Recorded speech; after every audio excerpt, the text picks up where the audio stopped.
So picture this. You've listed your house for sale, you're checking your phone, and you're getting nothing but crickets. The only notifications that you're getting are the ones from Amazon saying that your package is on the way.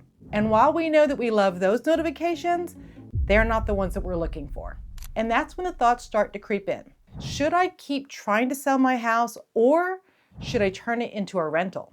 You are not alone. I hear this all the time from sellers, especially when we're in a slow market. Some sellers feel stuck, others feel frustrated, and honestly, most of the time, you're just tired of waiting. But it's important to know that there is no one-size-fits-all answer. There are both pros and cons to selling. That's why in this video, I am going to walk you through the rent versus sell reality checklist. I'll break down the good, the bad, and the I wish someone had told me this before moments so that you can make the right decision for you and it won't leave you second guessing. All right, let's start with the pros of renting your home. In many areas, the rental market is pretty hot right now. There's not enough homes to meet the demand, and a home that's in pretty decent shape isn't going to last long. And here's the kicker. You're not just covering your mortgage, you can be building cash flow. Imagine a tenant that's writing a check for you that's covering your mortgage. I mean, that's a pretty sweet deal. I had a conversation with a family in Gainesville that was not able to sell their home over the summer.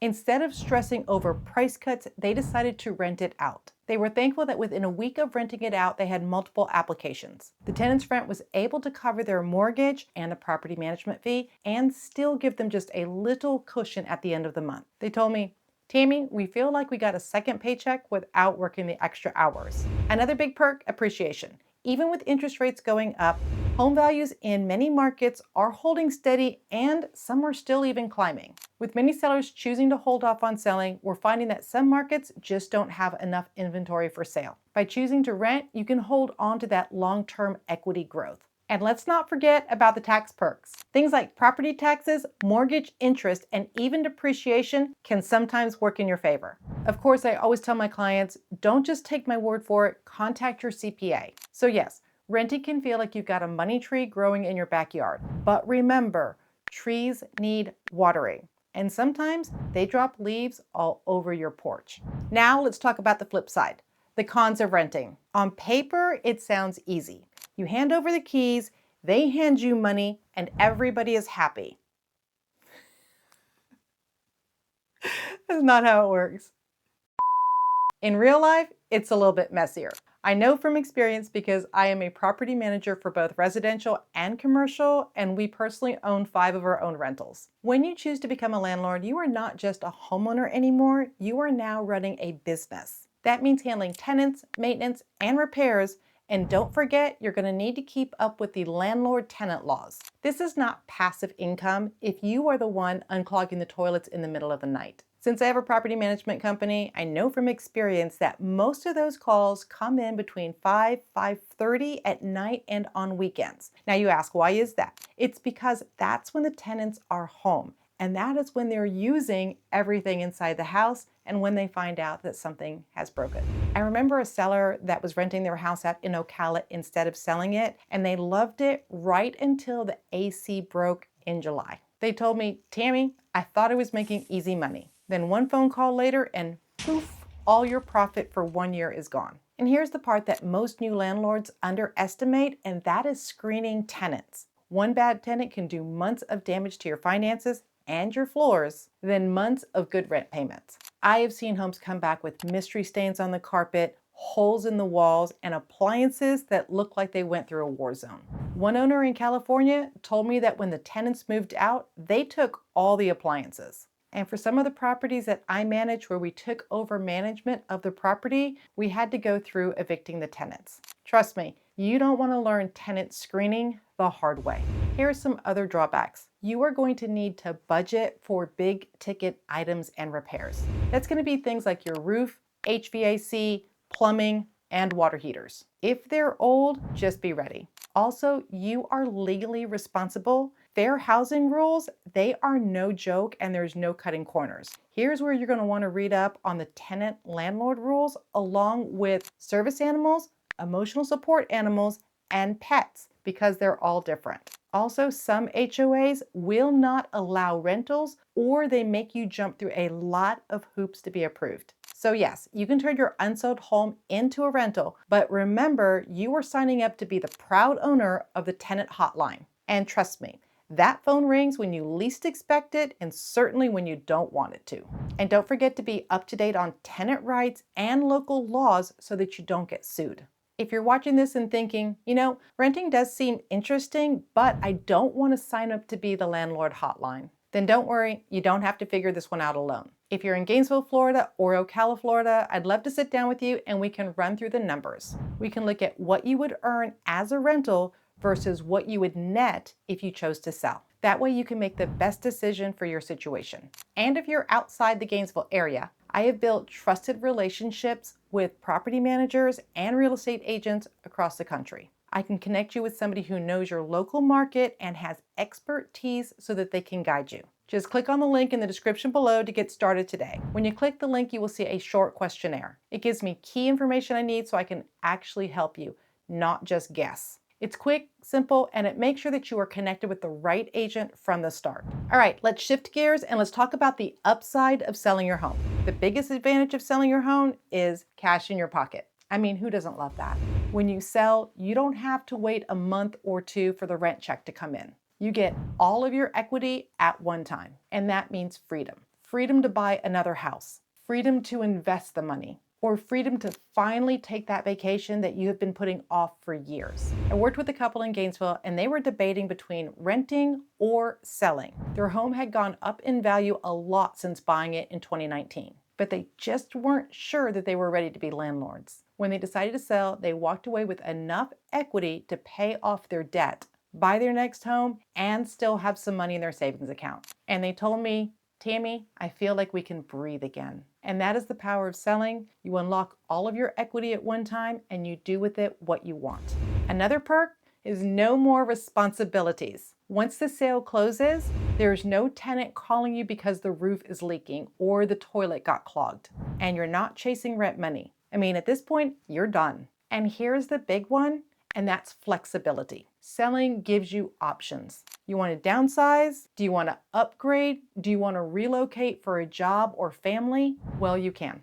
You are not tied down to managing a property anymore. Think of it like spring cleaning your financial life. You're not just decluttering your home, you are decluttering your financial responsibilities too. Now let's be real. Selling also has its downsides, especially if you have tenants in the home while you are selling it. One of the biggest points for many of my sellers is giving up that low interest rate, right around 3%, that they locked in several years ago. So if you're sitting on that 3% mortgage, remember you're going to be saying goodbye to that forever. Another drawback is you're going to be losing a valuable asset. A rental property means monthly income, future appreciation, and an asset that could become part of your retirement plan. Once you sell it, it is gone and you cannot get it back. Quick story. I was working with a seller once and they were on the fence between selling their house and renting it. They chose to go the path of selling their house. After that happened, they called me up and they said, oh my gosh, seeing the rental rates in the area, I wish we would held onto it because it would be covering our mortgage and then some right now. It's not that selling was wrong, it's just that they didn't fully weigh what they were going to be giving up. Now, there is a special category of cons when selling a home that is tenant occupied. First up, we've got showings are tricky. Now, there are tenant laws that say in the state of Florida, you have to give no less than 24 hours notice to show a property or enter the property. So you've got to notify all the tenants on the lease that you are going to have somebody enter the property to show it. And sometimes tenants don't make it easy to show. They forget to leave the key out, they don't show up for the showing, or they don't make the property presentable because they don't want to move. So many tenants are not helping you sell the property because there's nothing in it for them. I will tell you a quick story. I was helping a seller sell their property, and the tenants in there did not respond to anything. There were many times that people came over to view the property and they did not let them into the home. So finally, I had to get a key made for the house, go over there and document my 24 hours notice on the door so that we didn't get sued. And one time when I showed up at the property, I saw them all sitting on the couch, completely ignoring us. I am banging on the door, letting them know that we are going to enter. It was the strangest thing. We enter the home, they're all sitting on the couch, watching TV as if we didn't exist. The buyers tour the home very quickly. They leave It was strange. But you know what? The buyers ended up buying the house. So selling with tenants can be very, very tricky. Next, staging is tough. The tenant's furniture is the tenant's furniture, and they get to live how they want to live inside of the property that they're renting from you. And so when you're trying to photograph property, they get the right to say, no, I don't want photos inside the property. So you're getting these calls from people that are interested in the property, and they call up and they say, why aren't there any photos of the inside of the property? It's because tenant law protects them and says you can't take photos if they don't want their personal stuff online. But I've also had tenants that say, you know what, you can photograph anything you want, I'm totally fine for it. And you don't want that photography. They may be okay with it, but it doesn't help the house. And of course, you may be lucky enough to have that dream tenant that is available for every showing and has their house beautifully staged. And I will congratulate you because you found like the one unicorn out there. Next up, we have the loan issue. For many lenders, they want that buyer to occupy the house between 30 and 60 days of closing on the loan. Now, if your lease is not going to be up for like 3 months, 6 months, 9 months, or even a year, well, then the buyer is not able to move into that property within 30 or 60 days of closing. So then they're not going to qualify for that loan, and what they'll have to get is like a second home loan or an investment loan, which is going to be a higher down payment and a higher interest rate if they can qualify for it. And this is where you definitely want to know your tenant laws and your lease, because no, in Florida, you cannot kick the tenant out because you want to sell the property. Now, if you have it written into your lease, it's a whole different story, but most leases don't have a clause in there that says, I'm selling the house so I can kick the tenants out. And now let's be real. If a tenant read that and they're going into a lease agreement, they're probably going to be a little scared to sign that lease because they don't want to have to get out on 30 days notice. Now, this is going to shrink your buyer pool because, again, many buyers won't be able to qualify for the loan unless they can move in pretty quickly, or the buyers that are willing to take over the lease and the tenant, they're going to be far and few between, and they know it, and they're going to offer accordingly.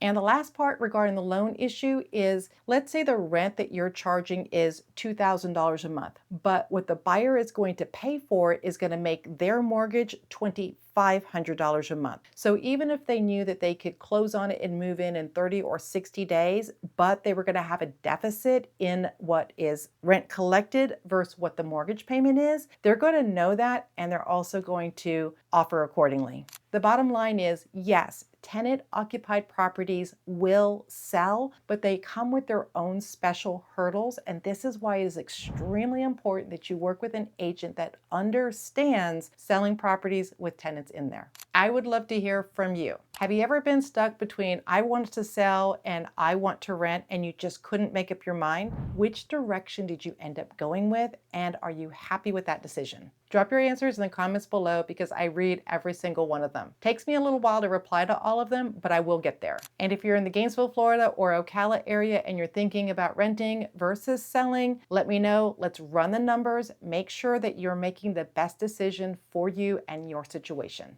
And if you're not in my local area, that is fine too. There's a link in the description below. We will find an agent in your area that has expertise in working with rental properties, especially if there's still a tenant in there. Heads up, when you click the link, there is a short questionnaire. I promise it is quick and easy. It just helps me make sure that you're connected to the right agent in your area, because we're not going to assign you to whoever happens to be available today. You deserve better than that. Thanks for watching. I'll see you in the next video.